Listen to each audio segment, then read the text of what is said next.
Start, ma'am. Okay. Good morning, students. Welcome to the School of Open Learning online classes. Myself, Guneet Kaur, and I'll be taking your company law.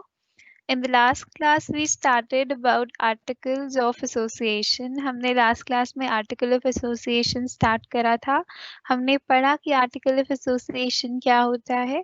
It is basically a document. जैसे कि memorandum of association एक public document है, likewise article of association भी हमारा एक public document है that includes rules and regulations that govern the internal management.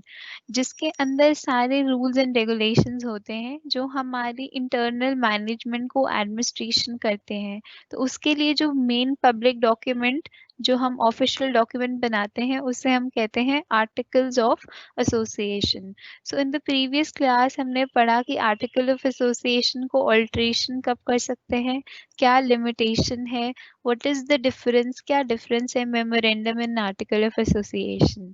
सो ये सारे टॉपिक्स हमने लास्ट क्लास में कवर करे और we are just left with one last topic. एक टॉपिक हमारा रहता है that is doctrine of constructive notice. तो इसको डिस्कस कर लेते हैं। इसके बाद है डॉक्ट्राइन ऑफ इंडोर मैनेजमेंट। ये दो टॉपिक्स के बाद हम हमारा next chapter which is chapter number 5 prospectus start करेंगे। ओके। सो कंस्ट्रक्टिव नोटिस होता क्या है? The doctrine of constructive notice is based on the rule laid down in Ernst versus Nicholas, whereby a person dealing with the company is deemed to know the contents of the company's MOA and EOA. So students, doctrine of constructive notice का मतलब है कि जब आप company के साथ deal कर रहे हो तो whenever you are dealing, जब भी आप कोई भी डीलिंग करोगे कंपनी के साथ, तो ये माना जाता है कि आपको पता है कंपनी के मेमोरेंडम ऑफ एसोसिएशन में क्या लिखा है एंड आर्टिकल ऑफ एसोसिएशन में क्या लिखा है। सो आपको पता होना चाहिए, आपको इसके बारे में पता होना चाहिए, प्लस आपको समझ भी आना चाहिए कि इसके अंदर क्या लिखा है। इंफॉर्मेशन भी इम्पोर्टेंट है plus understanding of memorandum of association and article of association is important. तो ये जो हमारा डॉक्ट्राइन ऑफ कंस्ट्रक्टिव नोटिस है, ये कहता है कि जब भी कोई भी पर्सन कंपनी के साथ डील कर रहा है तो ये माना जाता है कि उस पर्सन को फुल इंफॉर्मेशन है, फुल अंडरस्टैंडिंग है कंपनी के memorandum of association and article of association. ये वो दोनों हमारे पब्लिक डॉक्यूमेंट्स हैं।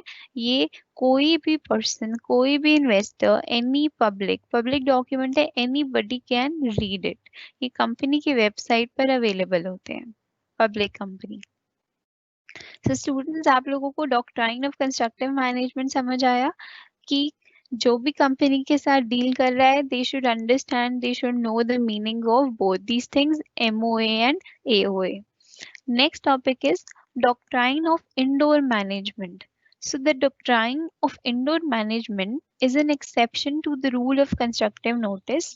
As per the doctrine, a person dealing with a company is bound to read only the public documents. He will not be affected by any irregularity in the internal management of the company. The doctrine of indoor management seeks to provide a protection to the outsider by requiring the person in charge of the management of the company to do all the things according to the procedure prescribed by the article of association. So students, constructive notice वाला doctrine हमें कहता है कि जब भी कोई person company के साथ डील कर रहा है, he should know about the memorandum of association and article of association, whereas doctrine of indoor management कहता है कि आपको रीड तो करना है पब्लिक डॉक्यूमेंट्स, बस रीड ही करना है। अगर कोई भी इरेगुलरिटी है मैनेजमेंट में कोई भी फॉल्ट्स है, मैनेजमेंट के इंटरनली कोई भी डिस्प्यूट्स हैं, तो उससे आप उससे इफेक्ट नहीं होंगे। Anybody who is dealing with the company shall not be affected by any irregularity in the internal management of the company. So indoor management protect करता है इन्वेस्टर्स को कि अगर मैनेजमेंट में कोई भी प्रॉब्लम है तो उससे आप इफेक्ट नहीं होंगे। योर जॉब, आपका काम क्या है, जस्ट टू मेक श्योर कि you know about the public documents, आपको पता हो कि memorandum of association and article of association में क्या लिखा है। अगर कोई भी इरेगुलरिटी होती है, कोई भी डिस्प्यूट, कोई भी प्रॉब्लम आती है इंटरनल मैनेजमेंट में, तो उससे आप लोग इफेक्ट नहीं होंगे। So, as per the doctrine of indoor management, person dealing with the company are bound to read the registered documents and to see the proposed dealings are apparently regular and consistent with the memorandum and therewith. So, indoor management कहता है कि आप bound हो, constructive notice भी कहता है कि that you should read, आपको पढ़ना चाहिए, आपको पढ़ना होगा ये दोनों documents, article of association and memorandum of association. But doctrine of indoor management आपको प्रोटेक्ट भी करता है कि अगर कोई भी इरेगुलरिटी है इंटरनल मैनेजमेंट में तो वो आपको इफेक्ट नहीं करेगी। स्टूडेंट्स, आपको क्लियर है doctrine of indoor management? See देखो स्टूडेंट्स, यहाँ लिखा भी है the outsiders are bound to know only the external position of the company and not bound to know the indoor management। तो डॉक्ट्राइन ऑफ इंडोर मैनेजमेंट कहता है कि जो भी इंडोर मैनेजमेंट में हो रहा है उससे इन्वेस्टर्स, आउटसाइडर्स या जो भी कंपनी के साथ डील कर रहा है उनसे उसका रिलेशन नहीं है। वो इंडोर इंटरनल मैनेजमेंट या इंडोर मैनेजमेंट में जो भी हो रहा है, चाहे इरेगुलरिटीज हैं, उससे इन्वेस्टर्स को इफेक्ट नहीं होगा। ठीक है, they are bound to know only the external position. उनको सिर्फ जो एक्सटर्नल पोजिशन है कंपनी की उसके बारे में ही पता होना चाहिए। So this doctrine of indoor management is also known as Turquoise rule, has been applied in number of cases। So ये बहुत इंपॉर्टेंट टर्म है कि डॉक्ट्राइन ऑफ इंडोर मैनेजमेंट को हम टर्क्वान रूल भी कहते हैं।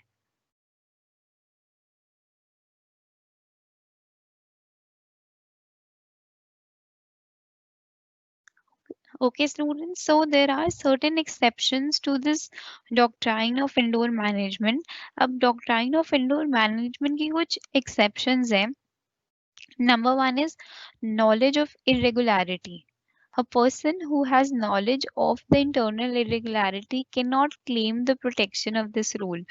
So students, अगर आपको पता है या किसी भी कंपनी के साथ, जो भी कंपनी के साथ डील कर रहा है या कोई भी इन्वेस्टर है, अगर उसको पता है कि कंपनी के अंदर इंटरनली कुछ इरेगुलरिटी हो रही है, if he knows about it, अगर उसको पता है, तो वो तब अपनी प्रोटेक्शन क्लेम नहीं कर सकता using doctrine of indoor management कि मुझे तो सिर्फ बिजनेस के आउटसाइड की इंफॉर्मेशन होना चाहिए, अगर इंटरनली कुछ भी प्रॉब्लम है तो मैं इफेक्ट नहीं होऊंगा।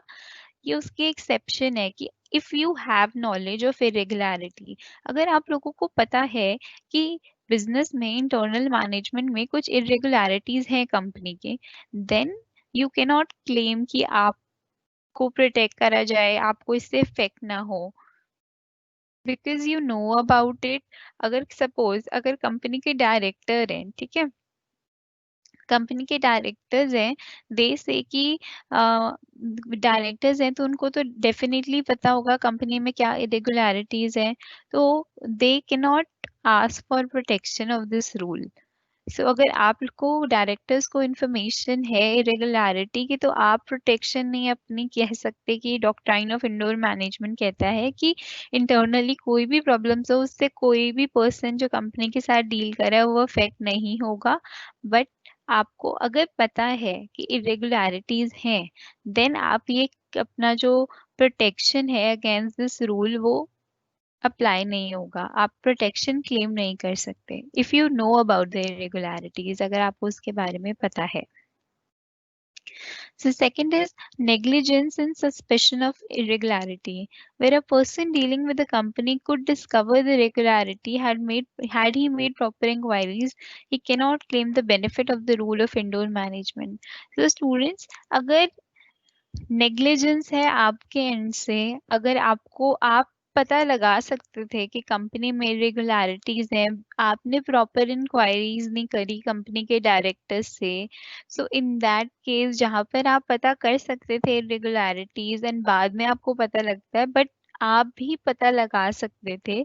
तो इन दैट केस ऑल्सो अगर आपकी तरफ से कोई नेग्लिजेंस है तो then also you can not claim the benefit of the rule of indoor management. Next is forgery. The doctrine of indoor management is not applicable to forgeries committed by the employees of the company. Students, अगर employees of the company ने forgery commit करा है, ठीक है, so अगर कुछ illegal activities हुई हैं या illegalities हुई हैं, तो in that case also आप डॉक्ट्राइन ऑफ इंडोर मैनेजमेंट के अगेंस्ट आप ये नहीं कर सकते कि आप प्रोटेक्शन क्लेम करो, बिकॉज ये एम्प्लॉय से ही इलीगल एक्शंस हुए हैं. Next is no knowledge of articles. Knowledge of articles is considered essential for claiming protection of the rule of indoor management. अगर आपको इंडोर मैनेजमेंट से प्रोटेक्शन चाहिए तो उसमें सबसे पहली चीज ये लिखी होती है कि you should know, members are bound to know about the article of association and memorandum of association. तो इंडोर मैनेजमेंट का रूल कहता है कि आपको पूरी इंफॉर्मेशन होनी चाहिए कंपनी का मेमोरेंडम ऑफ एसोसिएशन के बारे में एंड आर्टिकल ऑफ एसोसिएशन के बारे में. अगर आपको कोई नॉलेज नहीं है आर्टिकल्स के बारे में, कंपनी की आर्टिकल ऑफ एसोसिएशन में क्या है, मेमोरेंडम ऑफ एसोसिएशन में क्या है, so in that case also आप प्रोटेक्शन क्लेम नहीं कर सकते बाय सेइंग कि आपको नॉलेज है. जैसे कि स्टूडेंट्स पार्टनर बाय एस्टॉपल आपने सुना होगा. पार्टनर बाय एस्टॉपल कौन होता है? वेयर बाय जो पर्सन होता है, जो एक्चुअल पार्टनर होता है, वो फ्रंट में नहीं होता, वो किसी सेकंड पर्सन को शो करता है that he is the partner of the company. Partner by estoppel में क्या होता है कि वो शो करता है कि some other partner is the real partner, but वो एक्चुअल में रियल पार्टनर नहीं होता. सो जो कंपनी के साथ डील कर रहा है वो रियल पार्टनर नहीं है, he only act as a partner, तो उसको हम बोलते हैं partner by estoppel. So in that case जो रियल पार्टनर है तो उसको तो कंप्लीट इन्फॉर्मेशन नहीं है कि आर्टिकल ऑफ एसोसिएशन क्या है, मेमोरेंडम ऑफ एसोसिएशन क्या है. सो इन दैट केस जो पार्टनर डील कर रहा है, जो कि रियल पार्टनर नहीं है, सो वो partner can not claim protection against the rule of indoor management because उसको नॉलेज ही नहीं है आर्टिकल ऑफ एसोसिएशन के बारे में एंड मेमोरेंडम ऑफ एसोसिएशन के बारे में. जो डील कर रहा है उसको तो नॉलेज है, बट जो रियल पार्टनर है, जो एक्चुअल पार्टनर है, उसको नॉलेज नहीं है. So that real partner can not claim protection. So ये एक्सेप्शंस थे कि कहाँ कहाँ कौन से सिचुएशंस में हम प्रोटेक्शन ऑफ इंडोर मैनेजमेंट नहीं ले सकते. So this was all about article of association. Now in the we are starting the next chapter, that is chapter number 6, prospectus. So students, last 15 minutes will be for your doubts, for your queries. आपको जो भी चीज दोबारा समझनी होगी वो I'll repeat. So let's start this chapter, chapter number 6, जिसे हम कहते हैं prospectus. So before starting, मैं start करने से पहले आप लोगों को एक brief बताऊंगी कि prospectus होता क्या है. तो स्टूडेंट, जब भी पब्लिक कंपनी अपने शेयर कैपिटल इशू करती है, so they are suppose to give this document. So prospectus एक पब्लिक डॉक्यूमेंट है जो कि एक पब्लिक कंपनी अपनी शेयर कैपिटल जब पब्लिक को ऑफर करती है तो देन वो प्रोवाइड करती है ये डॉक्यूमेंट जिसको हम कहते हैं प्रोस्पेक्टस. तो इस प्रोस्पेक्टस में सारी डिटेल होती है कि number of shares company is offering, ठीक है. इसके बारे में एक एप्लीकेशन फॉर्म भी होगा, कंपनी के बारे में डिटेल भी होगी. तो जब भी आप किसी भी कंपनी के शेयर परचेज करते हो तो in that case that company आपको एक अपना डॉक्यूमेंट देती है जिसको हम बोलते हैं, जिसको हम कहते हैं कि ये हमारा प्रोस्पेक्टस है.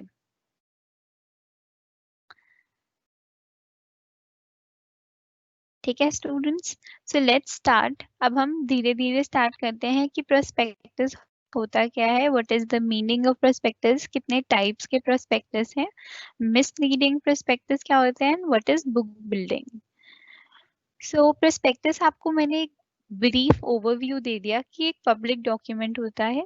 जब भी कंपनी अपने शेयर्स इशू करती है देन वो अपने शेयर होल्डर्स को एक डॉक्यूमेंट देती है जिसको हम बोलते हैं प्रोस्पेक्टस, जिसके बारे में जिसमें सारी डिटेल्स होती हैं कंपनी के बारे में।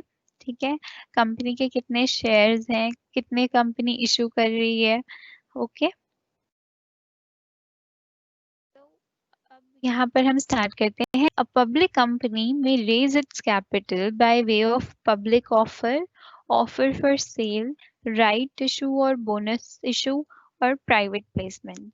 सो स्टूडेंट्स, एक जो पब्लिक कंपनी होती है, ठीक है, पब्लिक कंपनी प्राइवेट कंपनी हमें पता है। पब्लिक कंपनी जो जिसमें वो पब्लिक को अपने शेयर इशू करती है तो वो पब्लिक कंपनी है। So a public company may raise its capital. अब public company capital raise इन ways से कर सकती है, या तो public offer जिसको हम बोलते हैं IPO, initial public offer।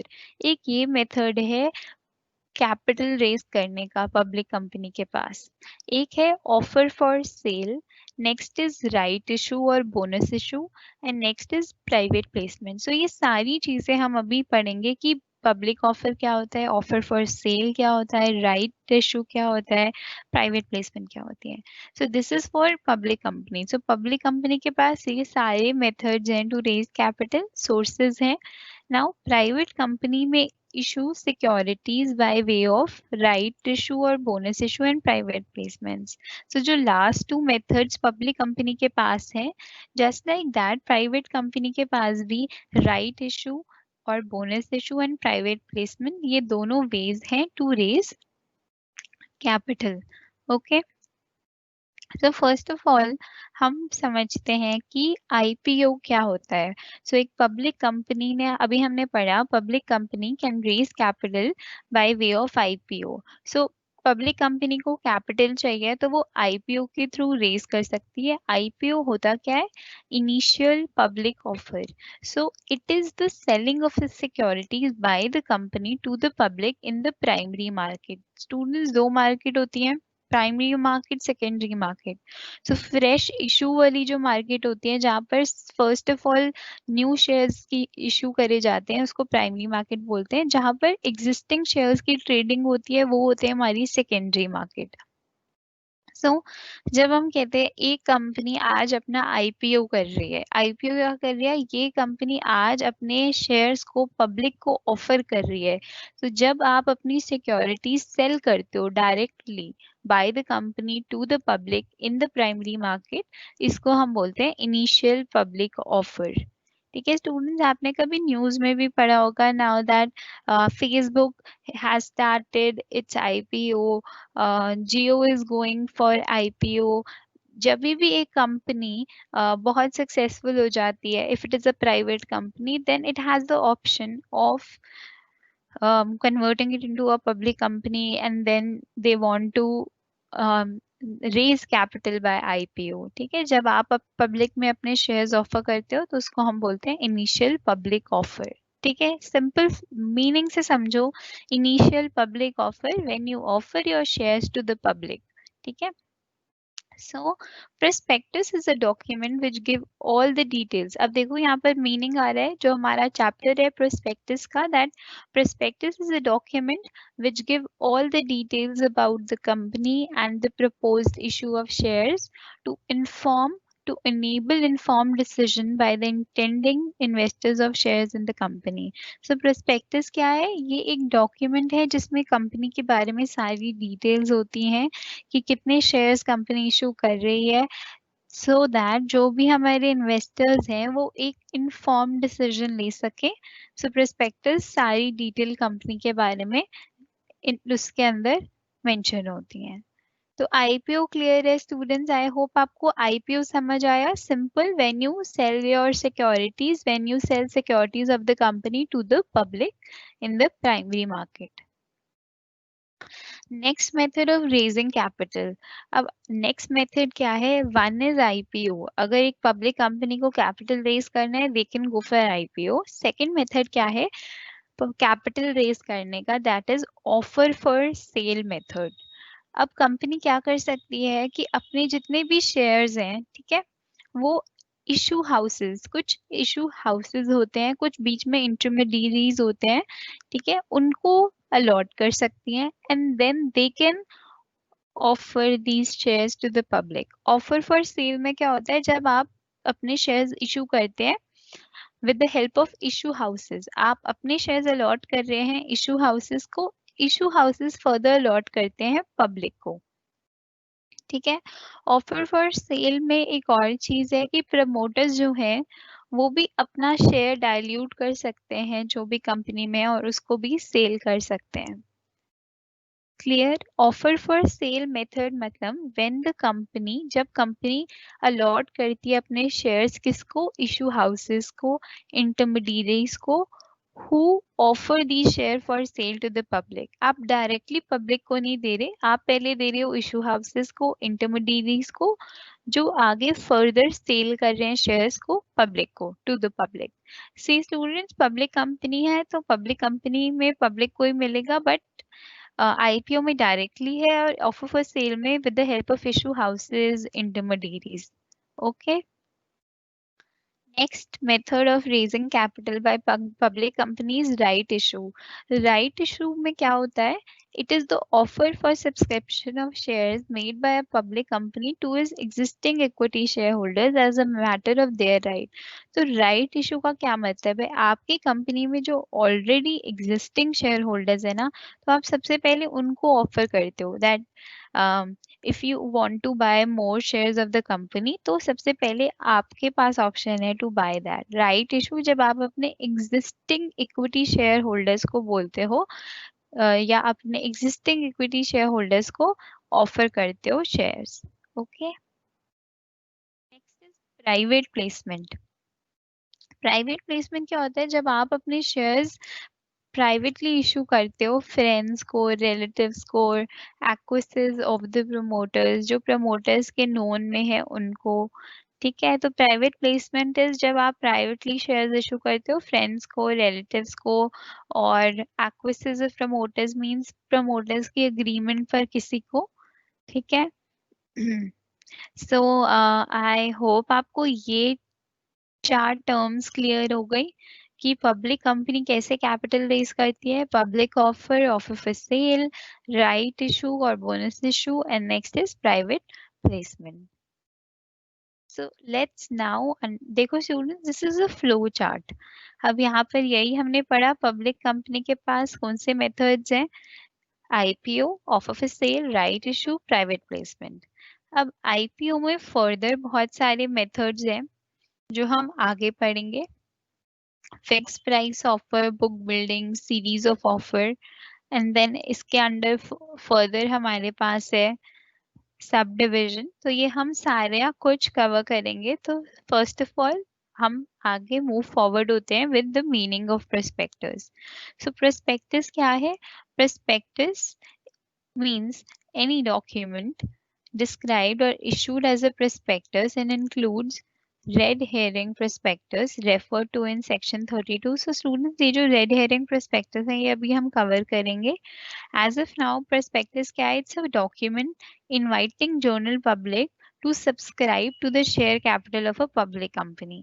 ये students best definition है prospectus की। तो prospectus क्या है? एक document जिसके थ्रू हम जर्नल पब्लिक को इनवाइट करते हैं to subscribe to the share capital of a public company.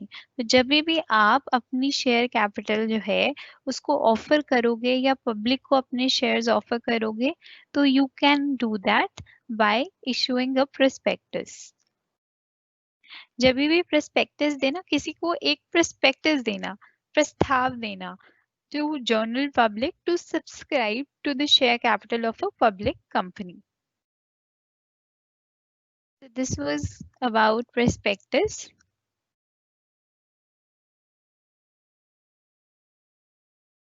Next is offer for sale or prospectus by implication। अभी हमने स्टूडेंट्स पढ़ा कि there is one way of raising capital। ये एक मेथड है offer for cell, public company के पास capital raise करने का। तो इसका मीनिंग पढ़ते हैं। In this method हमने पढ़ा share capital of a company is allotted to an intermediary called issue house. तो in that case company allot करती है किसको अपने shares, first of all intermediaries को या जिनको हम बोलते हैं issue houses को. Then these issue houses offer the shares to the public by means of advertisement of its own. तो यहाँ पर आप directly public को नहीं दे रहे, ऑफर फॉर सेल में आप सबसे पहले एक इशू हाउस को अलॉट कर रहे हो, इंटरमीडियरी को दे रहे हो, then they are further allotting, offering the share to the public by advertisement. Okay, now let's understand कि prospectus by implication क्या होता है. As per the provisions of Section 25, where a company allot or agree to allot any securities of the company with the view to these being offered by the allottee for sale to the public, the document by which such an offer for sale to the public is made shall be taken as a prospectus by implication issued by the company if the allottee offer these shares or debentures to the public for sale within 6 months after the allotment or agreement. At the date of offer to the public, the company has not received the whole consideration in respect of the shares or debentures. So students, अगर हम IPO कर रहे हैं, हम directly deal कर रहे हैं public के साथ, डायरेक्ट पब्लिक को हम शेयर्स ऑफर कर रहे हैं, तो इन दैट केस हम प्रोस्पेक्टस इशू करते हैं. नाउ प्रोस्पेक्टस बाय इम्प्लीकेशन क्या होता है, जब भी ऑफर फॉर सेल वाली कैटेगरी है जहां पर हम अपने शेयर सबसे पहले इशू हाउसेस को अलॉट कर रहे हैं, then these issue houses further selling these shares to the public. हमने कंपनी ने इशू हाउसेस को दिया, इशू हाउसेस ने फर्दर पब्लिक को दिया. सो इन दैट केस जो डॉक्यूमेंट ऑफर करते हैं इशू हाउसेस, उसको हम बोलते हैं prospectus by implication, when prospectus is issued by the issue houses.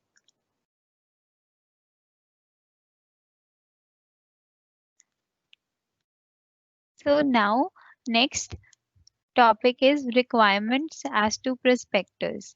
So prospectus valid है, तो वैलिड होने के लिए कुछ लीगल रिक्वायरमेंट्स हैं, then only we can say कि हमारा जो प्रोस्पेक्टस है वो वैलिड है. कुछ लीगल फॉर्मेलिटीज हैं जो प्रोस्पेक्टस में होनी चाहिए, then also it will be called as a legal document, a valid document. First is issue of prospectus में फर्स्ट रिक्वायरमेंट क्या है, obligation of SEBI, issue of capital and disclosure requirement. SEBI हमें पता है security exchange board of India, जो एक organisation setup है government of India से, जो प्रमोटर्स, जो हमारे इन्वेस्टर्स हैं, उनके इंटरेस्ट को लुक ओवर करती है कि हमारे स्टॉक मार्केट में कोई भी फ्रॉड तो नहीं हो रहा. तो इस सारी एक्टिविटीज को चेक करती है सेबी. तो सबसे पहले प्रोस्पेक्टस में लीगल रिक्वायरमेंट है obligation of SEBI. These regulations inter alia deal with appointment of lead merchant, banker, bankers to the issue, registrar to the issue, filing of various documents along with draft prospectus, pricing of securities, promoters, minimum public offer. The company is required to file a draft offer document through the lead merchant banker at least 30 days prior to registering the prospectus with the registrar of companies. So students, prospectus valid तब होगा जब registrar के पास, registrar of companies के पास prospectus register कराने से पहले आपने सारी legal requirements lead merchant banker के पास आपने सारी डॉक्यूमेंटेशन कंप्लीट करी है. So the company is required to file a draft offer document जहाँ पर आपकी ये सारी डॉक्यूमेंटेशन जो है ये आपकी कंप्लीट है with the lead merchant banker. So first is obligation of SEBI. जो सेबी ने आपको डॉक्यूमेंटेशन बताई है ये आपकी फर्स्ट ऑफ ऑल कंप्लीट होनी चाहिए. देन ऑल्सो आप अपने प्रोस्पेक्टस को रजिस्टर करा सकते हो with registrar of companies. Next is it must be dated. जो भी आपका प्रोस्पेक्टस है वो वैलिड तब होगा जब उसमें डेट होगी, डेट ऑफ इट्स पब्लिकेशन, जिस दिन आपका पब्लिश हुआ प्रोस्पेक्टस इसकी डेट होनी, मेंशन होनी जरूरी है. Next is it must be registered. Registered का क्या मतलब है कि ये साइन होना चाहिए first of all by every director or proposed directors and file with registrar for registration. Register होने के लिए prospectus साइन होना चाहिए डायरेक्टर से या जो भी हमारे proposed directors है, and देन हम इसे फाइल कर सकते हैं with registrar for registration. Next formality है जो लीगल रिक्वायरमेंट है वो है expert to be unconnected with the formation or management of the company. A prospectus must not include a statement purporting to be made by an expert such as engineer, value accountant, unless the expert is a person who has never been engaged or interested in the formation or promotion or in the management of the company. Expert to be unconnected, अगर जो भी आपके company में prospectus है उसमें कोई भी statement होनी नहीं चाहिए किसी भी एक्सपर्ट की, इंजीनियर की, वैल्यूअर की, अकाउंटेंट की.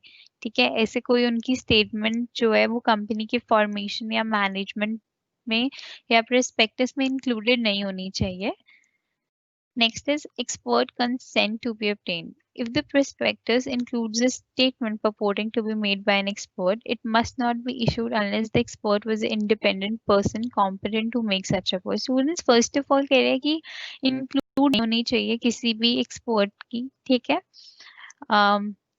Unless the expert is a person who has never been engaged or interested in the formation or promotion or in the management of the company. अगर वो लाइक कभी भी कंपनी में involve नहीं हुआ तो आप ऐसे किसी भी एक्सपर्ट की कोई भी स्टेटमेंट इंक्लूड नहीं करोगे. अगर कर रहे हो, अगर आपने किसी एक्सपर्ट को काफी ईयर से अपने कंपनी में इन्वॉल्व करा हुआ है and they have a role in your company, तो जब भी उनकी कंसेंट आप लोगे तो इन दैट केस उनकी स्टेटमेंट जो है वो इंक्लूड होगी. If the prospectus includes a statement to be made, it must not be issued unless the expert was an independent person to make such reports and has given his written consent. तो आप उनकी consent भी लोगे. अगर expert की statement आप prospectus में डाल रहे हो तो आप उनको बताओगे, उनसे consent लोगे, approval लोगे that we are adding your statement in the prospectus. हम आपकी जो भी expert opinion है उसको अपने prospectus में include कर रहे हैं. Next is every application form to be accompanied with a copy of prospectus. जब भी कंपनी अपने कोई भी शेयर्स इशू करेगी, कोई भी एप्लीकेशन अपने शेयर्स को देगी, जब भी कभी भी सब्सक्राइब करने को देगी अपने शेयर्स, इन दैट केस एक कॉपी ऑफ प्रोस्पेक्टस हमेशा होना चाहिए विद एवरी एप्लीकेशन फॉर्म. जब भी कोई भी एप्लीकेशन फॉर्म कंपनी देगी अपने सब्सक्राइबर्स को तो उसके साथ प्रोस्पेक्टस की कॉपी होना जरूरी है. So in that case, अगर punishment for personation for acquisition of securities, so any person who makes or abets making of an application in a fictitious name to a company for acquiring or subscribing for its securities, makes or abets making of multiple applications to a company in different names, otherwise include directly or indirectly a company to allot or register any transfer of securities to him. The above provisions shall be prominently reproduced in every prospectus issued by a company and in every form of application. So students, आपको make sure करना है कि ऐसा तो नहीं हो रहा कि एक same person different name से company के share subscribe कर रहा है indirectly, ठीक है? या वो जो भी person है वो कोई fictitious name, कोई भी fictitious name समझते हो? Fictitious is something which is not real. कोई भी unreal name क्रिएट कर रहा है कि ताकि वो कंपनी के शेयर्स सब्सक्राइब कर सके. सो इन दैट केस ये सारे केसेस में हमें मेक श्योर करना है कि ऐसी सारी सिचुएशंस तो नहीं है. ठीक है. Disclosure requirement and contents as per section 26. Every prospectus issued by a company must state the matters and contain reports specified in the section 26. तो section 26 में जो भी requirements हैं वो mention होनी चाहिए prospectus में, then only prospectus will be considered as a valid document. So next topic is abridged prospectus. So a bridge prospectus is a memorandum containing such salient features of a prospectus as may be prescribed. Thus, it is a brief version of the salient features of a prospectus to cut the cost involved in the publication of large number of prospectus, which has to accompany the application form for shares or debentures in case of public offer. The student simple meaning a bridge prospectus क्या होता है? It's a mini prospectus. तो bridge prospectus एक mini एक shorter version होता है prospectus का, जिसके अंदर इतनी सारी डॉक्यूमेंटेशन नहीं होती, ज्यादा डिटेल नहीं होती, to cut the cost involve in publication. क्योंकि स्टूडेंट्स जब आप प्रोस्पेक्टस इशू करते हो अपने सब्सक्राइबर्स को, तो आपको बहुत सारे प्रोस्पेक्टस पब्लिश करने होते हैं, तो उसके लिए कॉस्ट इन्वॉल्व होती है. बहुत सारे प्रोस्पेक्टस आप इशू कर रहे हो तो पब्लिकेशन चार्जेस लगते हैं. सो उसको कम करने के लिए, उसको कट शॉर्ट करने के लिए हम समटाइम्स अब्रिज प्रोस्पेक्टस इशू करते हैं, which is a shorter version. ठीक है, जो जिसके अंदर ज्यादा डिटेल नहीं होती कंपनी के बारे में. उसमें it is a small document जिसके साथ एक एप्लीकेशन फॉर्म हम अटैच कर देते हैं, ताकि जो भी हम शेयर्स और डिबेंचर्स ऑफर कर रहे हैं पब्लिक को,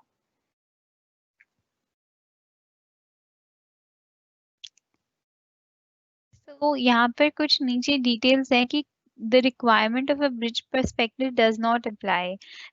There are certain cases जहाँ पर a bridge prospectus will not work. So this you will go through yourself. Homework है आप लोगों के लिए. Next topic is I think आपको average prospectus समझ आया, means a shorter version of prospectus. ठीक है, जिसके अंदर ज्यादा डिटेल नहीं होती कंपनी के बारे में. एक स्मॉल डॉक्यूमेंट हम कह सकते हैं जिसको हम बोलते हैं ब्रिज प्रोस्पेक्टस. पर्पस क्या होता है ब्रिज प्रोस्पेक्टस का? To cut the cost involve in publication. जो हम पब्लिश करने में इतने सारे पेजेस में कॉस्ट लगाते हैं, उसको कम करने के लिए we use a bridge prospectus. Okay, students. So next is misleading prospectus. A contract of shares in a company is uberme fede utmost good faith contract. The intending purchaser of shares are entitled to true and correct disclosure of all the facts. Now, a prospectus must make all statements with scrupulous accuracy and not state facts which are not strictly correct. A statement may be false not only because of what it states, but also because of what it conceals. Suppression of facts will be as bad as disclosure of wrong facts. So, misleading prospectus. A statement included in a prospectus shall be deemed to be untrue if the statement is misleading in the form and context in which it is included. तो student simple meaning है, इतना हम detail में इसको पढ़ेंगे तो again meaning वही आएगा. मिसलीडिंग प्रोस्पेक्टस, तो प्रोस्पेक्टस जिसके अंदर जो डिटेल्स हैं, जिसके अंदर जो फैक्ट्स हैं वो ट्रू नहीं है, मिसलीडिंग है. आपको गलत इंफॉर्मेशन जब प्रोवाइड करी जाती है प्रोस्पेक्टस के थ्रू, देन हम कहते हैं कि दिस प्रोस्पेक्टस इज मिसलीडिंग, जिसके अंदर फॉल्स इंफॉर्मेशन है. ठीक है, although this is against the law. Law कहता है कि आपके प्रोस्पेक्टस में सब कुछ बहुत ही करेक्ट होना चाहिए. Everything should be true, everything should have right facts and right information. But whenever there is anything untrue, whenever there is incomplete disclosure, जब आपको prospectus में सारी details नहीं बताई गई, उसके अंदर जो भी information है वो सही नहीं है, incorrect है, तो देन इन दैट केस हम कहते हैं कि ये जो प्रोस्पेक्टस है ये मिसलीडिंग है, बिकॉज इसके अंदर जो भी इंफॉर्मेशन है वो ट्रू नहीं है. That is not true, it has false information.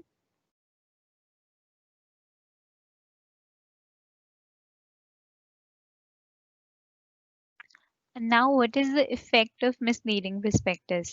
Obviously students, जब आपका जो prospectus है उसमें जो भी इंफॉर्मेशन है वो मिसलीडिंग है, फॉल्स है, करेक्ट नहीं है, तो ऑब्वियसली उसके बेसिस में जो भी हमारे कंपनी के इन्वेस्टर्स हैं उन्होंने अगर शेयर परचेज कर लिए, तो उनके लिए तो ये एक वो हो गया ना, दैट धोखा बोल सकते हैं हम कि उनको तो मिसलीड कर दिया। प्रोस्पेक्टस में लिखा that company has been doing really well, company का इतने सालों से इतना प्रॉफिट है, कंपनी इतने डिविडेंड्स दे रही है, company is rising company, but ये सारे कुछ फॉल्स इन्फॉर्मेशन थी। तो मिसलीडिंग प्रोस्पेक्टस से क्या इफेक्ट है वो हम देख लेते हैं। If the prospectus contains a misleading or false statement or omits to disclose the material fact which amounts to misrepresentation, the aggrieved shareholder has the remedies. अब यहाँ पर क्या रेमेडीज हैं? Against the director and any other person responsible for the issue of prospectus. अगर आपको misleading prospectus किसी ने issue कर दिया है, then you can go against the director, you can go against the company. ठीक है, रेमेडीज कहाँ कहाँ है? फर्स्ट, आप कंपनी के अगेंस्ट जा सकते हो अगर आपको किसी ने मिसलीडिंग प्रोस्पेक्टस इशू कर दिया है। Next is you can go against the director. तो अगेंस्ट द कंपनी में दो ऑप्शन है आपके पास। रिसेशन, स्टूडेंट्स रिसेशन का मतलब होता है कैंसिलेशन। आप कैंसिल कर सकते हो जो भी आपने शेयर सब्सक्राइब करे हैं, या आप डैमेजेस क्लेम कर सकते हो कि चलो अब मैंने तो कर लिए, शेयर्स ले लिए, तो मुझे डैमेज के लिए आप कंपनसेट करो। अगेंस्ट द डायरेक्टर्स क्या ऑप्शन है? कंपनसेशन। आप उनसे कंपनसेट लो कि मुझे तो नहीं पता, आप कंपनसेट करो मुझे। ठीक है, इन रिटर्न आप मुझे कंपनसेट करो in the form of money, हो सकता है।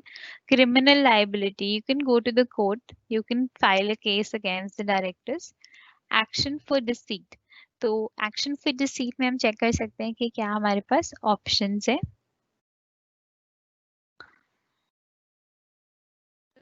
The liability of the directors, promoters and other falls under the following head. जो liability है हमारी against the director वो है compensation, criminal liability, civil liability, liability under the general law of contracts. So first of all is criminal liability, where a prospectus issued, circulated or distributed includes any statement which is untrue or misleading. Any person who is found to be guilty shall be punishable with imprisonment of a term not less than 6 months, which may extend to 10 years. So students see, अगर कभी भी कोई भी director आपको misleading prospectus issue करता है, then आप court में तो जा सकते हो, एंड गवर्नमेंट ने बताया हुआ है that that person shall be imprison, उसको 6 मंथ से लेकर विच में एक्सटेंड टू 10 years तक ही शैल बी पनिशेबल। डायरेक्टर को आप क्रिमिनल लाइबिलिटी के अगेंस्ट जाओगे तो देन इतनी स्ट्रॉन्ग पनिशमेंट है। Shall also be liable to a fine which is not less than the amount involved in the fraud. तो जितना अमाउंट फ्रॉड में इन्वॉल्व है उतना ही आप लाइबल है वो फाइन के लिए, एंड विच में extend to 3 times the amount involve. तो ये जो अमाउंट है ये 3 times भी हो सकता है। So in case the fraud is in question, अगर पब्लिक इंटरेस्ट को इफेक्ट कर रहा है ये फ्रॉड, तो imprisonment shall not be less than minimum 3 years की इम्प्रिजनमेंट है। तो क्रिमिनल लाइबिलिटी में ये सारी प्रोविजंस हैं जो अगेंस्ट द डायरेक्टर्स हैं। ठीक है, in case of misleading prospectus. Now let's understand section 35। Civil liabilities क्या है? Where a person has subscribed for securities of a company acting on any statement included, और जब भी misleading prospectus है, ठीक है,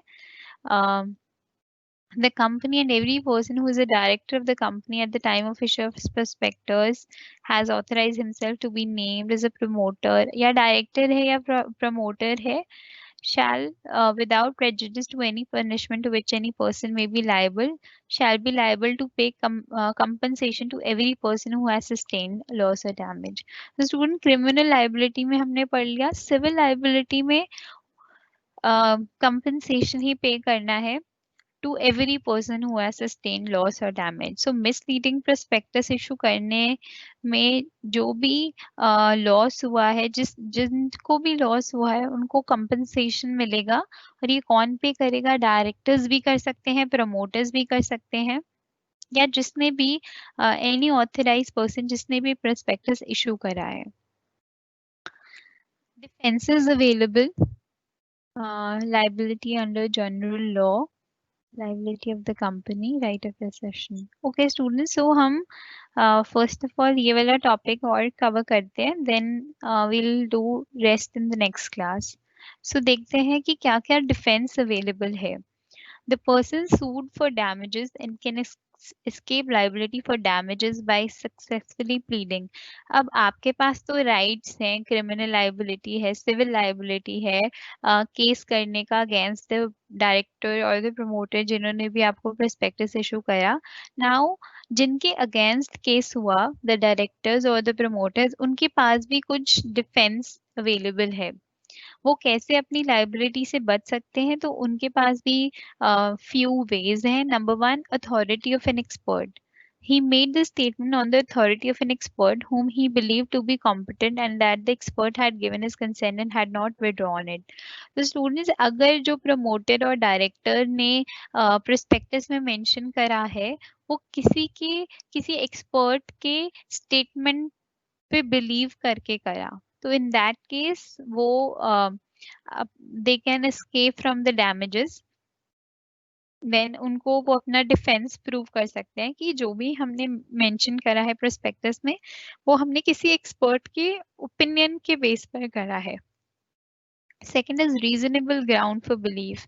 अगर वो कोई जेन्युइन रीजन आपके सामने देते हैं then we can believe that. Correct copy of an extract. The statement was a correct copy of some extract from an official document and that he had in fact believed it to be true. तो कभी ये भी हो सकता है कि जो document official document था वो करेक्ट कॉपी नहीं होगा. Correct copy of an extract. The statement was a correct copy of an extract from an official document. तो उन्होंने बिलीव कर लिया कि मिसलीडिंग प्रोस्पेक्टस में जो भी मेंशन है वो एक करेक्ट कॉपी है. उन्होंने अग्री कर लिया एंड लेटर और उनको पता चलता है कि ये मिसलीडिंग प्रोस्पेक्टस है. तो उन्होंने देखा कि इसके अंदर जो भी इंफॉर्मेशन है वो एक ऑफिशियल डॉक्यूमेंट से है. सो ऑफिशियल डॉक्यूमेंट से है तो मतलब ट्रू ही होगी and he believe the fact. So ये सारे डिफेंसेस अवेलेबल हैं. Consent withdrawn. That having consented to become a director, he withdrew his consent to become a director before the issue of the prospectus, and the prospectus was issued without his authority. तो ये भी possible है कि जो director है वो अपनी consent जो है वो विड्रॉ कर लेता है अगर, and then before the issue of prospectus. तो जो डायरेक्टर है उसने अपना सिग्नेचर नहीं करा, उसने अपनी कंसेंट नहीं दी, उसने विड्रॉ कर ली थी प्रोस्पेक्टस इशू होने से पहले एंड उसके बाद प्रोस्पेक्टस इशू करा विदाउट हिज अथॉरिटी और कंसेंट. तो इन दैट केस जो डायरेक्टर है वो अपना जो भी उसके ऊपर जो भी क्लेम आ रहा है वो उससे बच सकता है. Issued without knowledge. अगर डायरेक्टर्स कहते हैं कि जो भी प्रोस्पेक्टस इशू हुआ है वो उनकी नॉलेज से है, तो जब उनकी कंसेंट ही नहीं थी तो वो क्यों लायबल होंगे कंपनसेट करने के लिए या डैमेजेस पे करने के लिए. तो student, that is all for today. आज के लिए हम half of this chapter cover करेंगे प्रोस्पेक्टस का. We will start with liability under general law from the next class. So we are almost 50% done with this chapter. So now I can take up your doubts. अब आप मुझे बताओ क्या आपके doubts हैं, तो I'll take that up. Everyone can post their doubts and their queries in the question and answer section.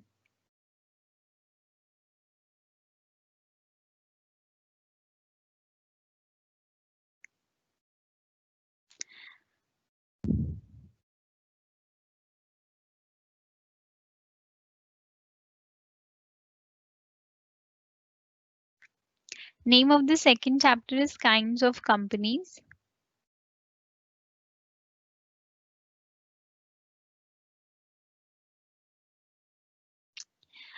Classes का schedule आपके पास ऑलरेडी वेबसाइट पर है. एवरी ऑल्टरनेट डे हमारी क्लास है. जैसे day after tomorrow again we have a class.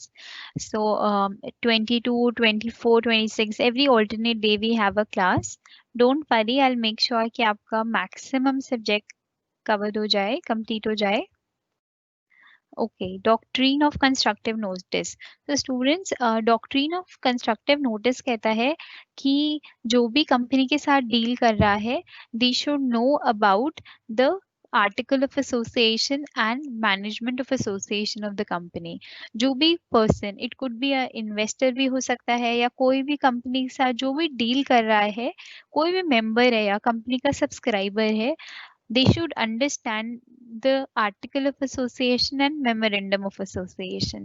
सिर्फ उनको रीड करना इम्पोर्टेंट नहीं है, डॉक्ट्रिन ऑफ कंस्ट्रक्टिव नोटिस कहता है कि उनकी अंडरस्टैंडिंग भी बहुत जरूरी है। बिकॉज अगर इसके इसके साथ एक केस लॉ भी हमने पढ़ा था कि अगर आगे जाकर कोई भी डिफॉल्ट होता है, तो सबसे पहले ये देखा जाएगा क्या जो भी कंपनी का मेंबर था उसको ये बातें पता थी या नहीं। बिकॉज अगर मेमोरेंडम ऑफ एसोसिएशन में जो भी लिखा है या आर्टिकल ऑफ एसोसिएशन में जो भी लिखा है, उसके बारे में आपको कंप्लीट इंफॉर्मेशन होनी चाहिए।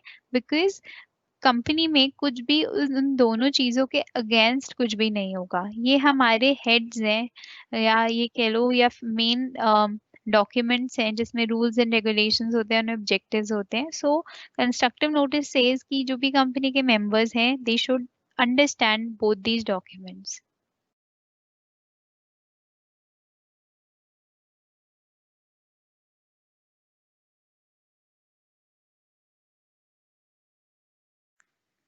ये प्रोस्पेक्टस आपका चैप्टर है of company law, those who are attending it for the first time. Company law में ही आपका जो यूनिट्स हैं, उस यूनिट में एक चैप्टर है प्रोस्पेक्टस। ठीक है। सो आप स्टूडेंट्स कंफ्यूज मत हो, prospectus is your topic of your subject company law. Doctrine of indoor management. So students का एग्जाम्पल, आप डॉक्ट्रिन ऑफ इंडोर मैनेजमेंट पहले समझो कि क्या है। कि आपको सिर्फ पता होना चाहिए कंपनी के article of association and memorandum of association के बारे में।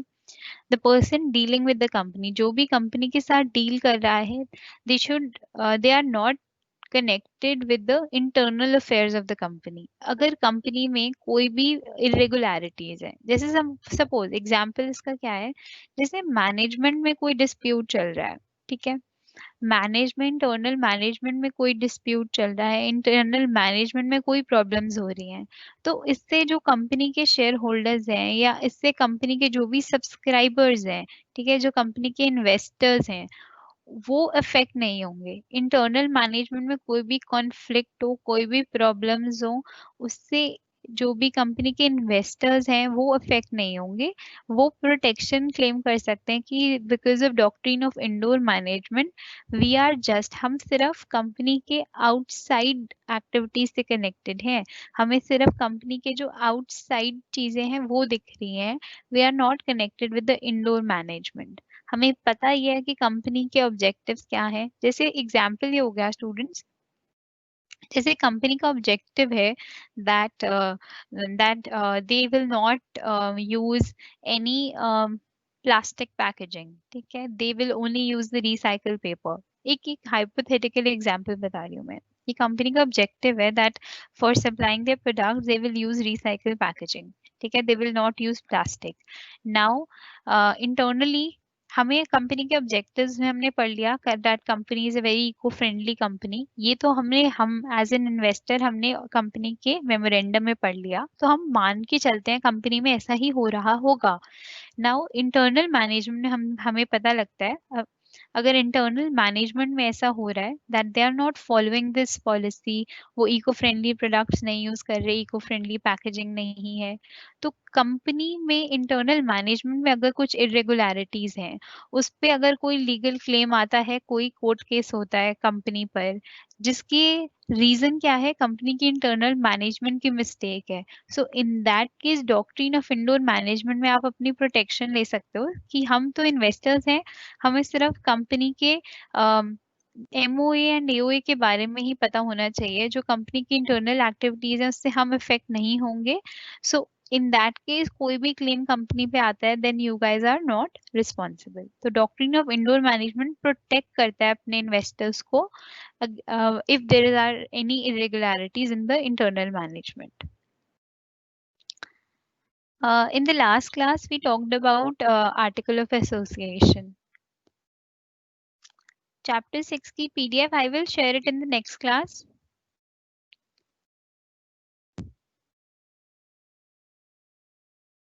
I am using the book Anil Kumar. आप S12 के नोट्स भी यूज कर सकते हो, मैंने वो देखे हैं, दे आर ऑल्सो करेक्ट। ये जो टॉपिक्स मैं आपको चैप्टर वाइज पढ़ा रही हूँ वो उसके अंदर टॉपिक्स हैं, यूनिट के अंदर आप देखोगे तो यही टॉपिक्स हैं जो हमने अभी तक कवर करे हैं। इंडोर मैनेजमेंट में एक एक्सेप्शन थी, negligence of suspicion. So student, indoor management कहता है कि आप ये बेनिफिट तो ले सकते हो कि आपको कंपनी की इरेगुलरिटीज के बारे में इंफॉर्मेशन नहीं थी तो आप नहीं अफेक्ट होगे, इसका बेनिफिट आप ले सकते हो। बट कुछ एक्सेप्शंस हैं, अगर आपको पता है, यू नो दैट कंपनी में इरेगुलरिटीज हो रही हैं, सो इन दैट केस आप एक्सेप्शन क्लेम नहीं कर सकते बिकॉज आपको पता था। नेग्लिजेंस ऑफ सस्पेशन का क्या मतलब है कि आप इंक्वायरी अगर करते तो आपको पता लग जाता कि कंपनी में इरेगुलरिटीज है, तो नेग्लिजेंस। आपने इतनी इतनी केयरफुलनेस नहीं शो करी। अगर आप थोड़ी सा इंक्वायरीज करते तो आपको पता लग जाता कि कंपनीज में इरेगुलरिटीज हो रही हैं। आपने अपनी तरफ से कोशिश नहीं करी, नेग्लिजेंस दिखाई, सो इन दैट केस जब आपकी मिस्टेक प्रूफ होती है तो देन ऑल्सो आप प्रोटेक्शन क्लेम नहीं कर सकते इंडोर मैनेजमेंट में, बिकॉज आपकी तरफ से एक नेग्लिजेंस है, आपने अपनी तरफ से कोशिश नहीं करी जानने की कि कंपनी में जो भी proper rules and regulations internal management follow कर रही है या नहीं।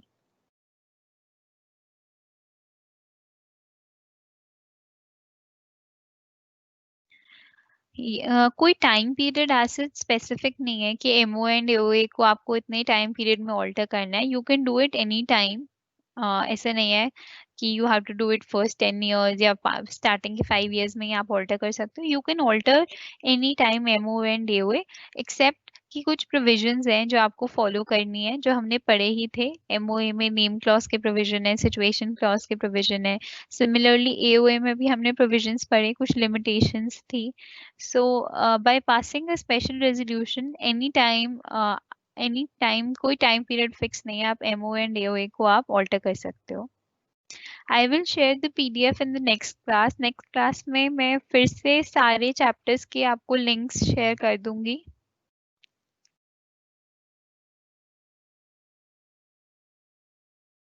यस, ये नीड है, जो भी पर्सन कंपनी के साथ डील कर रहा है, it is the need to read the MOA and AOA.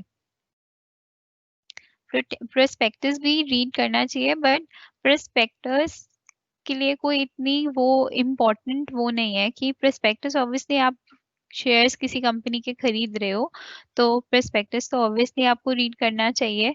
उसके अंदर मेक श्योर करो कि इसके अंदर सारे ट्रू फैक्ट्स हो, मिसलीडिंग प्रोस्पेक्टस नहीं होना चाहिए।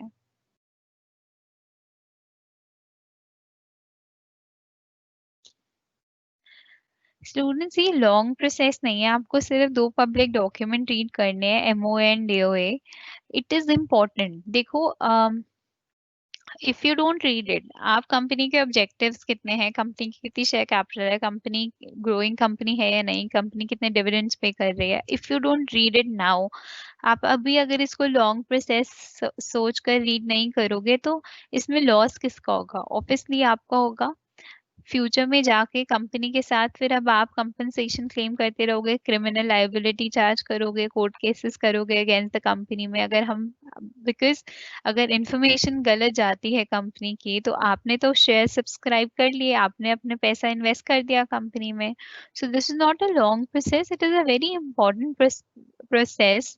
It is a very important step to know about the company's article of association and memorandum of association before subscribing the shares of the company.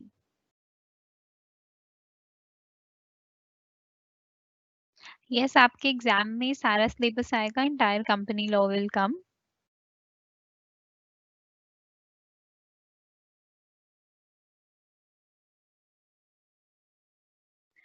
Offer for sale method का purpose students ये है कि जो company के promoters हैं उनके पास भी company की शेयर होल्डिंग है। बिकॉज अगर आपने पढ़ा याद हो तो कुछ जो कंपनी के प्रमोटर्स होते हैं फॉर्मेशन ऑफ कंपनी में हमने पढ़ा था, उनको हम रेम्यूनरेट करते हैं जब उनको कंपनी कंपनसेट करती है, तो उनको एक ये भी वे होता है कंपनसेट करने का कि हम कंपनी के शेयर्स दे देते हैं।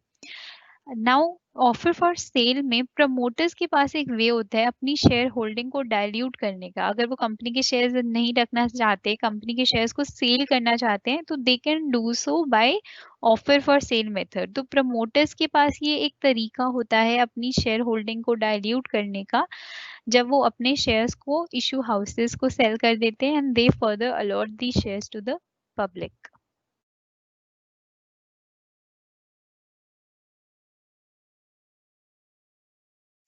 Bonus issue and rights issue is one and the same thing. जब कंपनी अपने एग्जिस्टिंग शेयर होल्डर्स को ऑफर करती है शेयर्स, तो वो बोनस इशू होता है एंड राइट्स इशू होता है।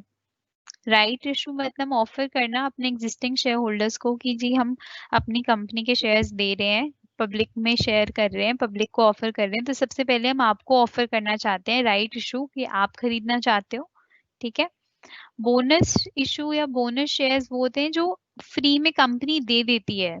बोनस शेयर्स होते हैं ना जो फ्री में कंपनी अलॉट कर देती है। राइट इशू का मतलब है कि कंपनी ऑफर कर रही है, company is not giving, is just giving them an offer to buy it. और जो बोनस शेयर्स होते हैं वो कंपनी फ्री में अलॉट करती है अपने एग्जिस्टिंग शेयर होल्डर्स को। Issue houses students, issue houses ना कुछ इंटरमीडियरीज होते हैं। आप इसको नेट पर और डिटेल में स्टडी करना। इशू हाउसेस कुछ एक इंटरमीडियरी बीच में इन्वॉल्व होते हैं। ये भी कुछ पर्सन्स ही हैं, ठीक है। It could it issue houses कुछ इंस्टीट्यूशंस भी हो सकते हैं। You can check it on the net detail में। तो ये कुछ इंटरमीडियरीज हैं जो ऑफर फॉर सेल में हेल्प करती हैं कंपनी की। कंपनी इनको रीच आउट करती है, इनको अपने शेयर्स देती है and then these issue houses further sale the shares to the public.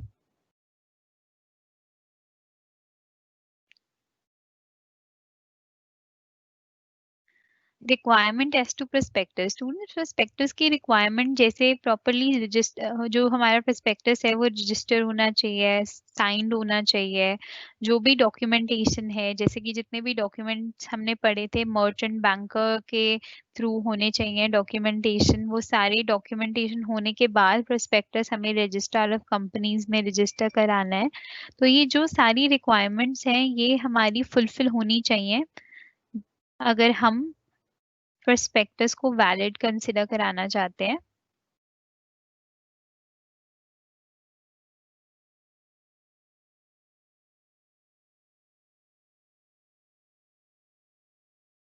That prospectus must be dated, it must be registered and consent होना चाहिए। अगर प्रोस्पेक्टस में कोई भी इंपॉर्टेंट इंफॉर्मेशन आप किसी एक्सपर्ट की डाल रहे हो तो देन कोई इंजीनियर की, तो उसकी कंसेंट होनी चाहिए।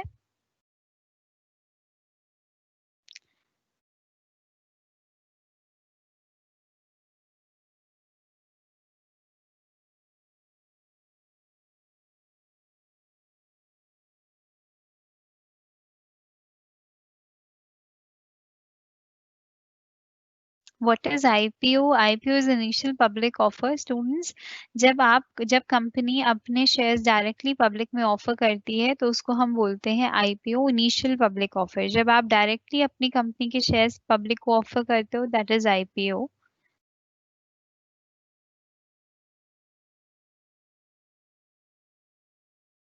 सॉरी स्टूडेंट्स, हिंदी में ये नोट्स प्रोवाइड मैं नहीं कर पाऊंगी, इसके लिए आपको बुक ही बाय करनी होगी या आप एसवार के स्टडी मटेरियल में चेक करो हिंदी मीडियम में।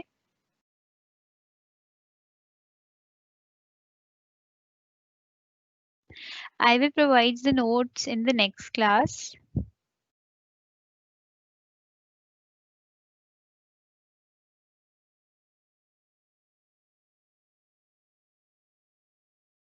Offer for sale when you sell your when you allot your shares to the issue houses and then to the public। जब आप अपने shares पहले issue houses को देते हो और then public को offer करते हो तो ये offer for sale method होता है capital raise करने का। Right issue students, right issue जब आप अपने एग्जिस्टिंग शेयर होल्डर्स को ऑफर करते हो shares before giving it to the public. पहले आप अपने एग्जिस्टिंग शेयर होल्डर्स को ऑफर करते हो shares before offering it to the public. Doctrine of ultra vires and doctrine of interval management ये दोनों इंटर रिलेटेड नहीं है, क्योंकि डॉक्ट्रिन ऑफ अल्ट्रा वायर्स कहता है कि जब भी हम कुछ कंपनी के ऑब्जेक्टिव्स के अगेंस्ट जाते हैं, ठीक है, तो इसमें कंपनी के ऑब्जेक्टिव्स की जब भी हम अगेंस्ट जाते हैं तो डॉक्ट्रिन ऑफ अल्ट्रा वायर्स होता है, जब कंपनी के स्कोप के अगेंस्ट जाते हैं।